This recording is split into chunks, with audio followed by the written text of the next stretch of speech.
everybody, I hope you're having a wonderful day. I'm here to bring the Astrology Insight for the week of Sunday, February 15th. On the 15th, we have the Sun square Uranus. On Monday, the 16th, we have Mercury trine Jupiter. On Tuesday, the 17th, we have the new moon in Aquarius, as well as the annular solar eclipse. And then on Friday, the 20th, we have Saturn conjunct Neptune.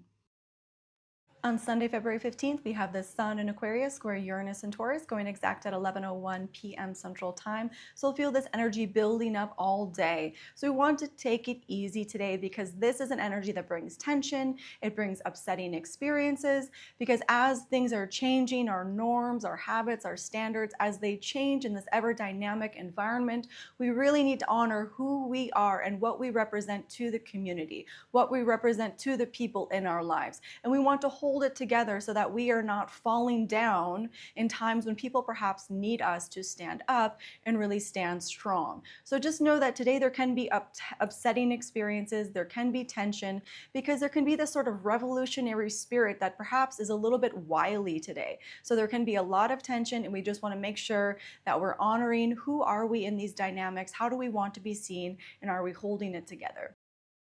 On Monday, February 16th, we have Mercury in Pisces trine Jupiter in Cancer. So today is a wonderful day to share your ideas, have long-winded conversations about your feelings, what you're going through, really just putting everything out on the table, because this can bring a sense of optimism to solving problems, having a wealth of ideas to work through situations. So this is a great day to really just put your feelings out there, talk things out, because you're going to find some solutions and you're going to find common ground. So don't be afraid to have any conversations today that need to be had. On Tuesday, February 17th, we have the new moon at 28 degrees Aquarius in 49 minutes going exact at 6 a.m., as well as the annular solar eclipse, which is mainly visible in Antarctica.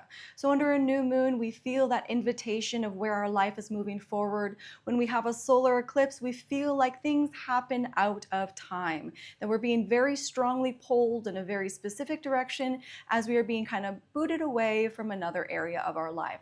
Now with this energy, we want to look at which area of our life these energies sit. So we want to look at the houses in your chart. If they are sitting on the angles in your chart, it's going to be more prominent than others.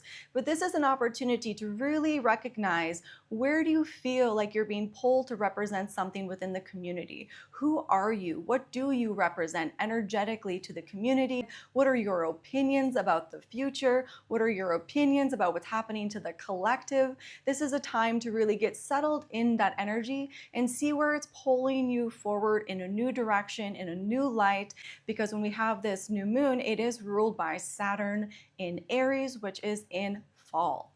So this is a time to really ask yourself, what are you afraid of? What keeps you from being independent? What keeps you from fully expressing yourself and having new experiences? While Saturn is in Aries, these are the things that we want to acknowledge. What are we afraid of? What is holding us down? And is it actually holding us down, or is there some sort of psychological thing or perhaps thing in our lives that we need to kind of dissolve and burn away?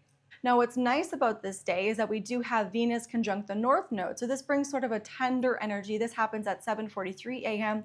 So it brings a very nice tender energy, good for connection with other people. It brings just kind of more settled energy. Because before we have the eclipse, we have the moon square Uranus. So this can be a really big catalyst for change and really needing to acknowledge that you are no longer the same person, your norms, your habits, your standards. It's time to really break them down, change them, and move into a new direction, move into a new area of your life. On Friday, February 20th, we have Saturn conjunct Neptune in Aries going exact at 10:53 a.m. Central Time. But in all honesty, we'll feel the buildup of this energy all week. So we want to be very aware of our insecurities, because we can expect those things to come up this week. Now, what's important here is that we need to recognize that Saturn is in fall in Aries. And so this is what's limiting us from having new experiences. It's fear. It's saying, don't do it. We get to the point where we're about to have a new experience. We get to the point where we're about to have our independence. We get to the point we're about to do something new for our life, but all of a sudden we have that resistance. That is Saturn. And that is where we need to be aware during this time while Saturn is in Aries for the next 2.5 years. What limits us from having our independence? What limits us from having our new experiences? What are we afraid of? This is going to come up because Saturn needs you to look at it. What are you afraid of? What inhibits you from having new experiences and really doing things for yourself? Now, today, while we have Saturn conjunct Neptune, it creates an even more foggy abyss about who we are, what we're doing. And so today and all week, just give yourself some grace because your insecurities will come up. And the nice thing that you can do is you look at those insecurities, you write them down, and you really acknowledge that you can burn those away. They do not have to limit your experience. They are things that you've had in your life, perhaps for some time, that you've just become accustomed to. And now it is time to free yourself from those things. If you'd like to schedule a personal reading, you can contact me at 11kaivarose33.com.